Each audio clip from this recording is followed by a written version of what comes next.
অসমৰ ৰাজধানী কি? নাজানো। তোমালোকৰ বিধায়ক কোন? তোমাৰ এমএলএ কোন? আব্দুল কালাম। অসমৰ মুখ্যমন্ত্ৰী কোন? অসমৰ মুখ্যমন্ত্ৰী আব্দুল কালাম। অসমৰ বিষয়ে একো নজনা কোন এওঁলোক? প্ৰকৃততে ক'ৰ পৰা আহিছে এইসকল লোক?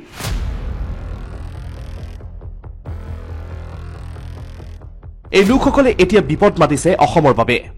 ৰাজ্যত সন্দেহজনক লোকৰ বিৰুদ্ধে অভিযান চলাৰ সময়তে মঙলবাৰে তিনিচুকীয়া চহৰত পুৱাৰ ভাগত আৱদ্ধ কৰে 10জনকৈ সন্দেহজনক লোকক। আটাছুৰ সভাপতি মিলন বুঢ়াগোহাঁইৰ নেতৃত্বত আৱদ্ধ কৰা হয় এই 10জনকৈ সন্দেহজনক লোকক।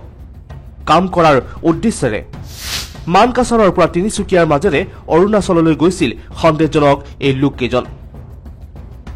এই সন্দেহজনক লোকক সাংবাদিকৰ দলে প্ৰশ্ন কৰাত শুনক তেওঁলোকৰ উত্তৰ। ক'ত গৈ আছে? কামত। ক'ত? অৰুণাচল। অৰুণাচল।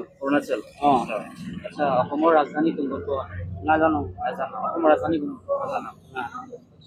তুমি ক'ত থাকা? বৰপেটা। তোমাৰ এমএলএ কোন? আব্দুল কালাম। এমপি কোন? নাজানো। অসমৰ মুখ্যমন্ত্ৰী আব্দুল কালাম। নাজানো এইটো। অসমৰ মুখ্যমন্ত্ৰী নাজানা এইটো? তুমি অসমত থাকা নে? ক'ৰ পৰা আহিছা? বৰপেটাৰ পৰা। অসমত থাকা? অসমত থাকি তুমি অসমৰ মুখ্যমন্ত্ৰী চিনি পোৱা? সমষ্টিৰ নাম কি? নাজানো। সমষ্টিৰ নাম জানা? এমএলএ চিনি পোৱা নাই? এমএলএ জাভেদ ইছলাম। সমষ্টি জানা? আচ্ছা, ভাৰতৰ প্ৰধানমন্ত্ৰীৰ নাম কি জানা? ভাৰতৰ প্ৰধানমন্ত্ৰীৰ নাম হ'ল আপুনি ডক্টৰ নৰেন্দ্ৰ মোদী। অসমৰ চিএমৰ নাম, মুখ্যমন্ত্ৰীৰ নাম? এইটো আপুনি হিমন্ত বিশ্ব শৰ্মা। শ্ৰমমন্ত্ৰী কোন? এইটো আমি নাজানো। তোমাৰ এমপি কোন? এমপি আব্দুল খালেক। এমএলএ আপুনি আশৰাফুল ইছলাম আছিলে। ৰাজ্যপালৰ নাম জানা? নাজানো। তোমাৰ গাঁও ক'ত?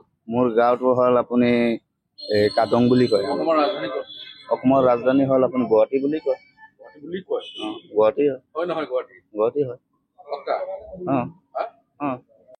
এনেধৰণৰ বাংলাদেশী মূলৰ লোকক উজনি অসমত কামৰ জৰিয়তে আহি জনসংখ্যা বৃদ্ধি কৰিবলৈ দিয়া নহ'ব বুলি আটাছুৱে সকিয়নি প্ৰদান কৰি লোককেইজনক উভতাই পঠোৱা হ'ব বুলিও সদৰি কৰে। পৰৱৰ্তী সময়ত যদি পুনৰ আহিবলৈ চেষ্টা কৰে তাৰ পৰিণাম ভয়ংকৰ হোৱাৰো হুংকাৰ প্ৰদান কৰিছে সভাপতি মিলন বুঢ়াগোহাঁয়ে।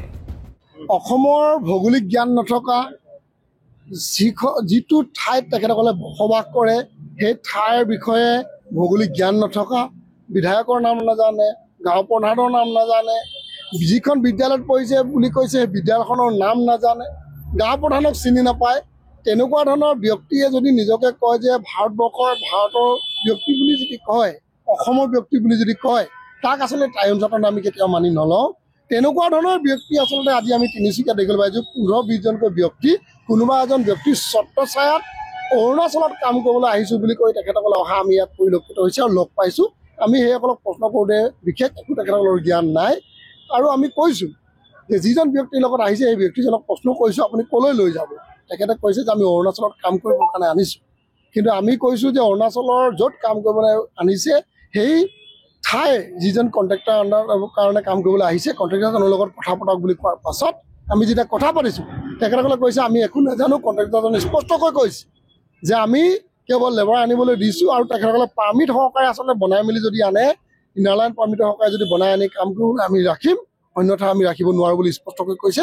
গতিকে ইয়াৰ পৰা বুজা গ'ল যে এই আচলতে অবৈধ বাংলাদেশী মূলৰ লোকসকল, কমুৱা মুছলমান লোকসকলে, মিয়াসকলে আচলতে অৰুণাচলত কেৱল কাম কৰাৰ নাম লৈ অসমত নিগাজিগৈ থাকি বেদখল কৰি আচলতে ইয়াত তেখেতসকলে জনসংখ্যা বৃদ্ধি কৰি অসমখন গ্ৰাস কৰাৰ যিটো পৰিকল্পনা তাত হাত উজান দিবৰ কাৰণে তেখেতসকলে আহিছে বুলি আমি স্পষ্ট হৈছোঁ। গতিকে আমি টাইম চাটন বা এই পৰিৱেশ আৰু এই ঘটনা কেতিয়াও মানি নলওঁ। কেতিয়াও তেনেকুৱা ধৰণৰ অসমক গ্ৰাস কৰিবলৈ দিয়া নহ'ব। কমুৱা মুছলমান আৰু মিয়াক আমি কেতিয়াও ইয়াত আচলতে উজনি অসমত কাম কৰিবলৈ নিদিওঁ। আজি এখেতসকলক আমি উভতাই পঠাইছোঁ। যদি তেখেতসকলে পুনৰবাৰ ইয়াত আহিবলৈ যত্ন কৰে তেন্তে কিন্তু পৰিৱেশ ভয়াৱহ হ'ব। গতিকে তেখেতসকলে যদি প্ৰকৃততেই সেই নামনি অসমৰ যদি স্থায়ী বাসিন্দা হয় তাত কাম কৰি জীৱন নিৰ্বাহ কৰক, আমাক ক'বলগীয়া নাই। ইয়াত আহি লৈ জনসংখ্যা বৃদ্ধি কৰি উজনি অসম গ্ৰাস কৰাৰ পৰিকল্পনা পৰিহাৰ কৰিবৰ কাৰণে আহ্বান জনাইছোঁ। আৰু যিকেইজন লোকে অনাৰ নামত তেখেতসকলক অনাৰ নামত আচলতে ইয়াত কাম কৰিবৰ কাৰণে যত্ন কৰিছে তেনেকুৱা ধৰণৰ কুকৰ্ম নকৰিবৰ কাৰণে আহ্বান জনাইছোঁ। অন্যথা আপুনিও আচলতে জাতিদ্ৰোহী হিচাপে আপোনাক চিনাক্ত কৰি আপোনাৰ ওপৰতো বিহিত ব্যৱস্থা গ্ৰহণ কৰিবলৈ বাধ্য হ'ব। এনেকৈ এতিয়া কামৰ গইনালৈ ৰাজ্যৰ বিভিন্ন প্ৰান্তত শিপাইছে সন্দেহজনক লোক।